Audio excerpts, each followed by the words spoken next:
I'm Lilia Sevillano, and this lecture is on writing a literature review. There are three areas we are going to explore.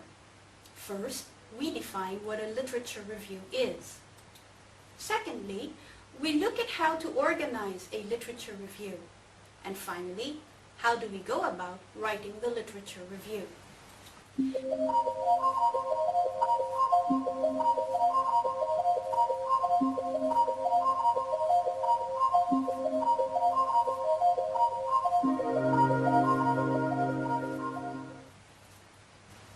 What is a literature review?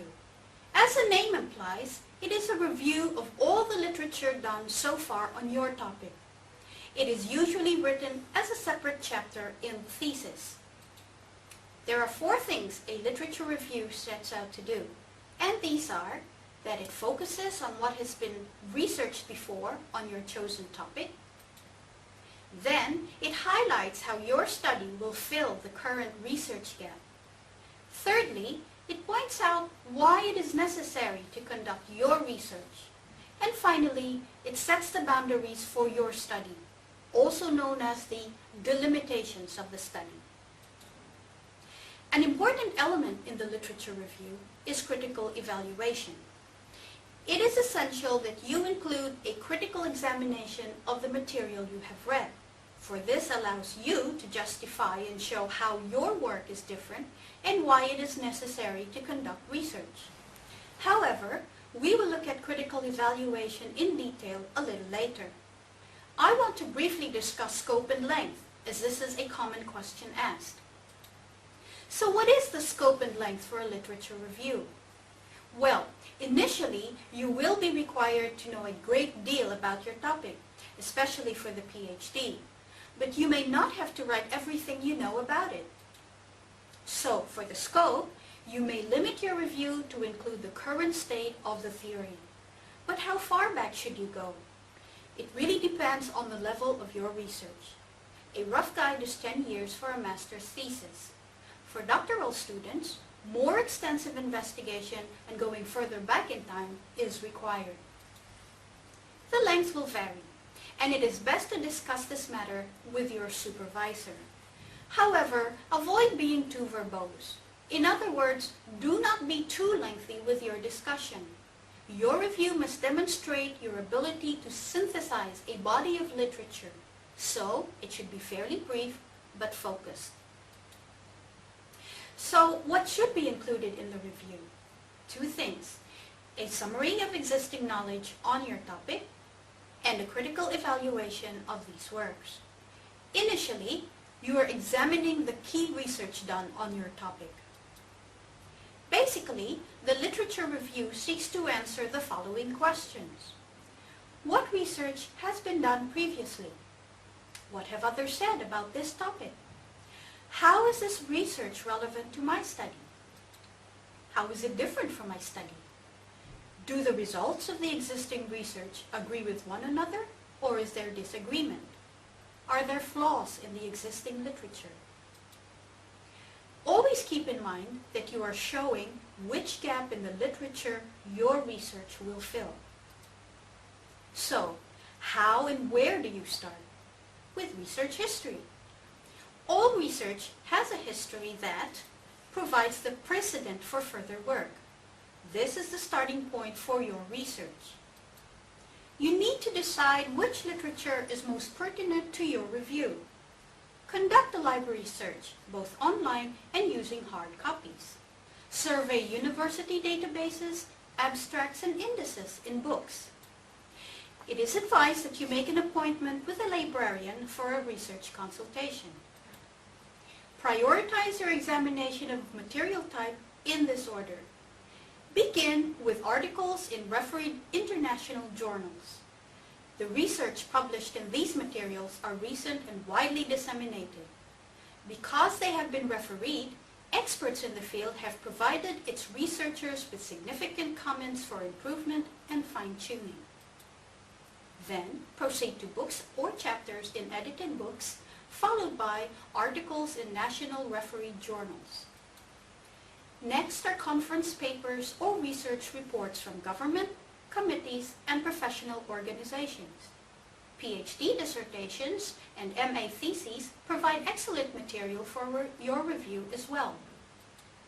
Finally, peruse websites and articles in non-refereed journals.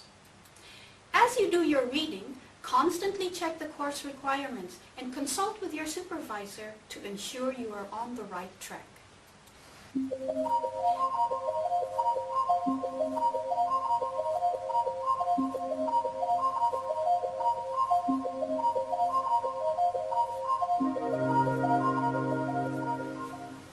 We now turn to organizing a literature review.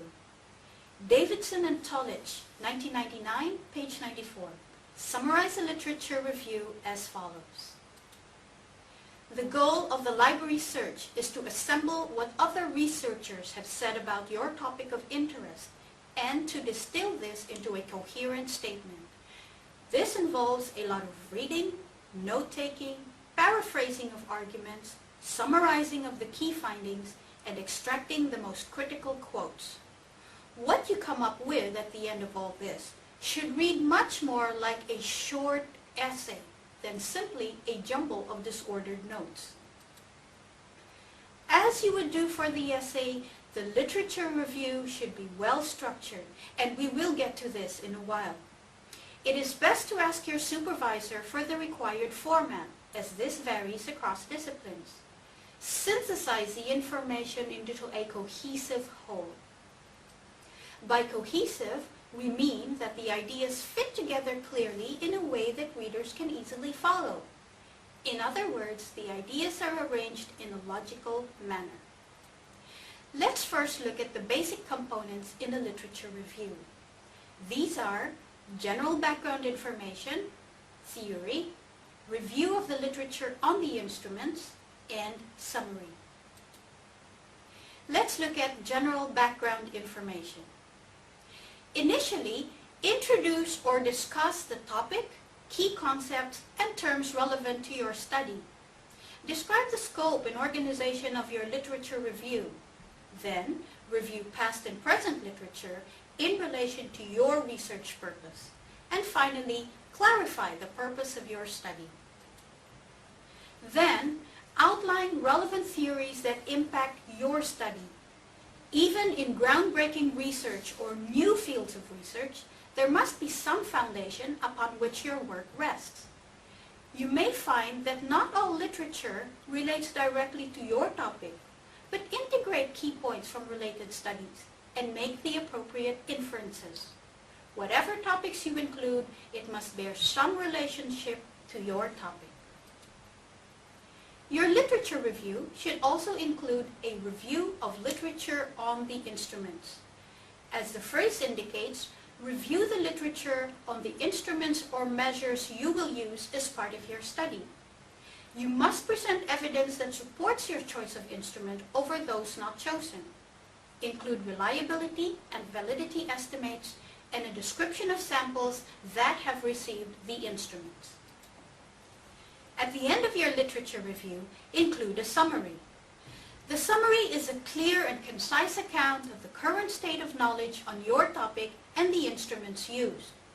It should provide a sense that you have thoroughly examined the background to your study and thereby endorses a decision to research on your topic. Now that we know the basic components in a literature review, let's look at how to organize the information. First, arrange your review by key themes or findings and use headings and subheadings. Let's look at this example. Broader communication issues, likely causes of obesity, proposed public policy changes to reduce obesity. The literature review ends with a summary and then outlines the research aims. Under each heading, there may be further subheadings. Let's look at the example further.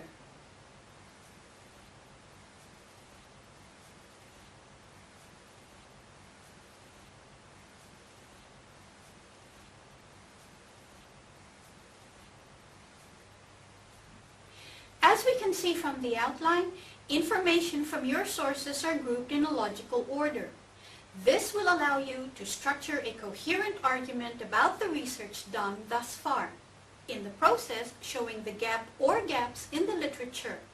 And this, in turn, leads to your research question and provides justification for why your study should take place.